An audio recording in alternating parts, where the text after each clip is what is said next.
Bonjour à tous, pendant un an je vais vous présenter un film par jour, soit 366 films dans l'année. Aujourd'hui on est au 199e film, Hôtel Rwanda.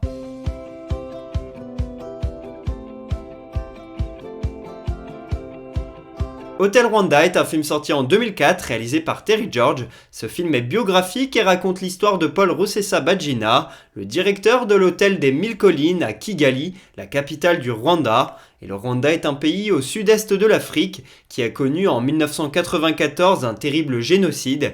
Et c'est cette histoire que l'on suit dans ce film.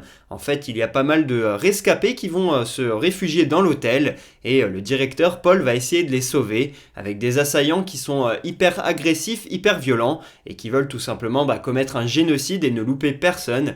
Donc c'est cette histoire vraie, absolument folle que l'on suit dans ce film. Et vous allez le voir, elle est hyper touchante. Paul est joué par Don Cheadle, que l'on connaît pour les Marvel, mais également pour la saga Oceans. Et personnellement, j'ai adoré son second rôle dans le film Family Man avec Nicolas Cage. À côté de lui, on a également Sophie Okonedo, qui a été nommée à l'Oscar pour sa performance et qui joue elle dans pas mal de mini-séries. On a également Nick Nolte, qui a joué dans Les Nerfs à vif par exemple. Et puis dans le second plan, dans des plus petits rôles, on retrouve Jean Reno ainsi que Joaquin Phoenix par exemple. Le film est réalisé par Terry George, qui a également scénarisé celui-ci avec Keir Person. Terry George, on le connaît pour Reservation Road ainsi que pour La Promesse. Et le film a été un succès plutôt modéré au box-office, une trentaine de millions de dollars récoltés et ça a permis de prendre le double du budget. Et puis il a été nommé à 3 Golden Globes, à 3 Oscars mais n'a rien gagné. Mais j'ai l'impression qu'au fil du temps, il devient un film quand même assez marquant. En tout cas, j'en ai entendu que des bonnes critiques. Si je vous parle de ce film aujourd'hui, c'est parce que ça fait 30 ans jour pour jour que le génocide rwandais s'est terminé. C'est de loin l'épisode le plus dramatique de l'histoire du Rwanda. Il y a deux peuples majeurs dans ce pays, les Tutsis et les Hutus. Et il faut savoir que les Hutus étaient au pouvoir jusqu'en 90. Mais suite à ça, il y a eu une guerre civile entre les deux peuples. Et les Tutsis ont fini par prendre le pouvoir en 1994. Mais c'était dans un climat bien sûr très hostile et il y avait beaucoup de tensions jusqu'à ce que le président qui a été mis en place a fini par être assassiné dans un attentat qui n'a jamais été élucidé. Là, l'escalade de la violence elle a pris d'autres proportions et les Hutus les plus extrémistes ont décidé de mettre en place un génocide envers les Tutsis. Ils ont commencé à vouloir éradiquer tout le monde ainsi que les Hutus les plus pacifistes. Il y a eu au total 1 million de morts en l'espace de 3 mois, donc c'est vraiment dramatique. Et ça a fini par se terminer donc il y a 30 ans jour pour jour.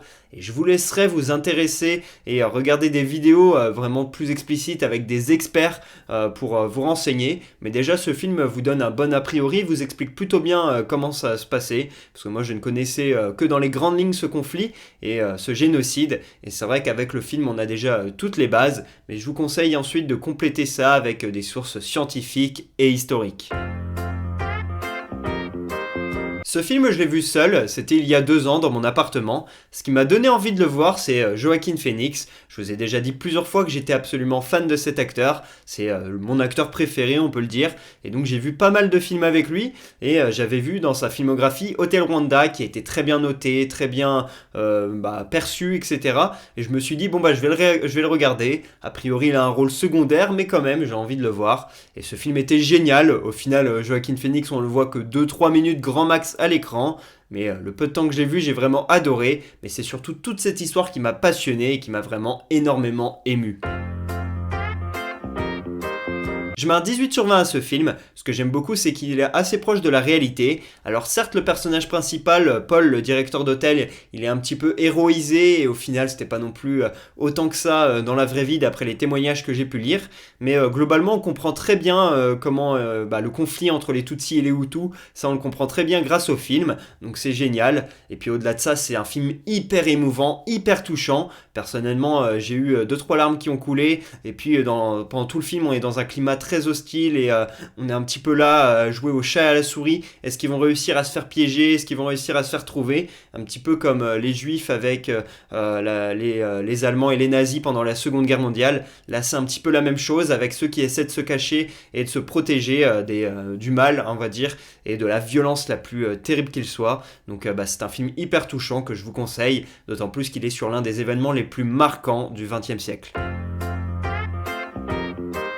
première anecdote, quand Paul Rusesabagina et sa femme Tatiana sont revenus au Rwanda avec Terry George pour préparer le film et pouvoir essayer de le renseigner un maximum, ils ont été super bien reçus à l'aéroport par tous les Rwandais qui l'ont applaudi et qui l'ont félicité afin de le remercier également de tout ce qu'il avait fait dans le passé. Deuxième anecdote, Terry George et Keir Person ont mis plus d'un an à écrire ce film. Ils cherchaient à se renseigner sur ce génocide et ils ont décidé donc d'appeler l'ambassade rwandaise à Washington.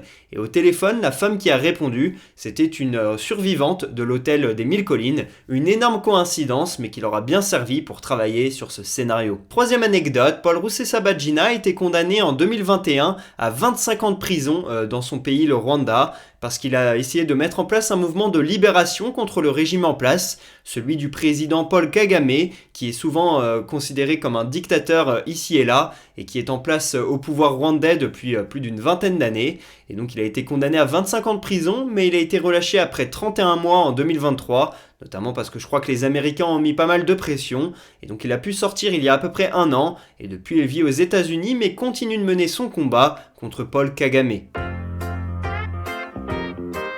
Voilà pour ce 199e épisode d'Un jour un film. J'espère que je vous aurai donné envie de regarder Hotel Rwanda. Pour ma part, je vous dis à demain pour parler du 200e film de l'année. Et pour que vous sachiez de quel film on va parler, un petit indice, Pilote de rue. Dites-moi en commentaire si vous voyez de quel film on va parler.